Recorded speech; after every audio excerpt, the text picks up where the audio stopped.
How to allow or block alarm and notification sound in calls on Samsung Galaxy S26 Ultra.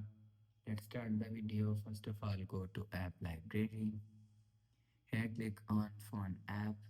After click on Phone app, click on Keypad and click on Settings icon and click on Settings.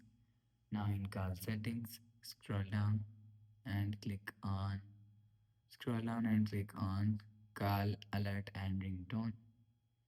After click on Call Alert and Ringtone, you will see Allow Alarm Notification Sound in Call is here. If you want to allow alarm notification sound in calls, so turn on this button. After turn on this button, you will see alarm notification sound in calls allow. If you want to block, so turn off this button. After turn off this button, you will see alarm notification sound in calls is block. So you will allow or block alarm notification sound in calls from here.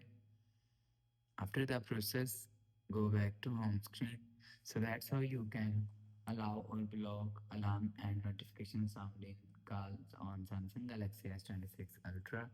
If you like the video, please subscribe. Thanks for watching.